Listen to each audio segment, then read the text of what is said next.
നടിമാരുടെ മൊഴികൾ കേട്ട് രേഖപ്പെടുത്തുകയും വിശകലനം ചെയ്ത് ശുപാർശകൾ തയ്യാറാക്കുകയും ചെയ്ത ജസ്റ്റിസ് ഹേമ കമ്മിറ്റിയിലെ അംഗങ്ങൾ സിനിമാ ലോകത്തെപ്പറ്റി എന്തൊക്കെയാവും ചിന്തിച്ചിരിക്കുക? നടി ശാരദ ഒഴികെയുള്ളവർക്ക് എന്തായാലും സിനിമയെ അതിനു മുമ്പ് അടുത്തറിയില്ല. വെള്ളിത്തിരയിലെ പല വിഗ്രഹങ്ങളും അവർക്ക് മുന്നിൽ ഉടഞ്ഞു വീണിട്ടുണ്ടാകാം. ഹേമ കമ്മിറ്റി റിപ്പോർട്ടിൻ്റെ ആമുഖ വാക്യങ്ങൾ തന്നെ ഇങ്ങനെയാണ്: തിളക്കമുള്ള മിന്നുന്ന നക്ഷത്രങ്ങളും സുന്ദരചന്ദ്രനുമാണ് ദുരൂഹതകളുടെ ആകാശത്തുള്ളത്. സത്യം അങ്ങനെയല്ലെന്ന് പഠനങ്ങളിൽ തെളിഞ്ഞിട്ടുണ്ട്. നക്ഷത്രങ്ങൾക്ക് തിളക്കമോ ചന്ദ്രൻ അത്രയേറെ സൗന്ദര്യമോ ഇല്ല.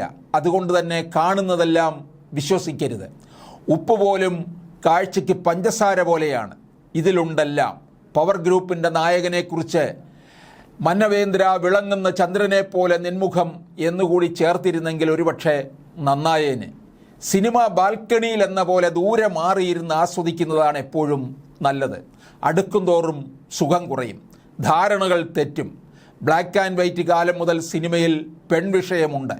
ചതിക്കുഴികൾ ഒരുക്കി പെൺകുട്ടികളെ വീഴ്ത്തും. സ്വപ്നങ്ങൾക്കൊപ്പം മാനവും നഷ്ടപ്പെട്ട് എത്രയോ പേർ കോടമ്പാക്കത്ത് നിന്ന് നാട്ടിലേക്ക് മടങ്ങിയിരിക്കുന്നു. സംവിധായകനെയും തിരക്കഥാകൃത്തിനെയും ഒക്കെ ഭരിക്കുന്ന വിധത്തിലേക്ക് ചിലരിലേക്ക് പവർ കേന്ദ്രീകരിച്ചത് ഈ അടുത്ത കാലത്താണ്. നായിക, സഹതാരങ്ങൾ, സംഗീതജ്ഞർ എല്ലാം അവർ തീരുമാനിക്കും. സിനിമയിലേക്ക് കന്നിക്കാരായി എത്തുന്ന നടിമാർ വഴങ്ങിയില്ലെങ്കിൽ പിണങ്ങുന്നവരുണ്ട്. കുറച്ചു കാലം മുമ്പ് ഒരു സൂപ്പർ ഹിറ്റ് നായിക മേക്കപ്പ് ഇട്ടിരുന്നിട്ടും സീനിലേക്ക് വിളിക്കുന്നില്ല. 3 ദിവസം അങ്ങനെ കഴിഞ്ഞപ്പോൾ കാര്യം പിടികിട്ടി. അന്ന് സിനിമ ഭരിച്ചിരുന്ന തമ്പുരാന് നായികയെ സൗകര്യത്തിന് കിട്ടിയിട്ടില്ല. ഹേമ കമ്മിറ്റി റിപ്പോർട്ടിൻ്റെ പേരിൽ സിനിമാ മേഖലയെ സ്ത്രീപീഡന മേഖലയായി ചിത്രീകരിക്കുന്നതിൽ സിനിമാക്കാർക്ക് പൊതുവെ എതിർപ്പുണ്ട്. അവർ ചൂണ്ടിക്കാട്ടുന്ന ഒരു കാര്യമുണ്ട്: സിനിമയിൽ അഭിനയിക്കാൻ തയ്യാറായി എത്തുന്ന പെൺകുട്ടികളിൽ ചിലരെങ്കിലും ബയോഡേറ്റയ്ക്കൊപ്പം സഹകരിക്കാൻ തയ്യാറാണ് എന്ന് സംവിധായകനെയോ മറ്റുള്ളവരെയോ അറിയിക്കാറുണ്ട്. അവർ സഹകരിച്ച് മുന്നോട്ട് പോവുകയും ചെയ്യും.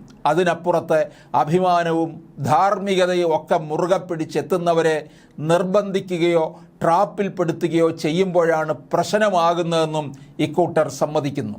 ഹേമ കമ്മിറ്റി റിപ്പോർട്ട് പുറത്തു വന്നതിന് ശേഷം നേരത്തെ ദുരനുഭവം ഉണ്ടായവരിൽ ചിലരെങ്കിലും പരസ്യമായി പ്രതികരിച്ചിട്ടുണ്ട്.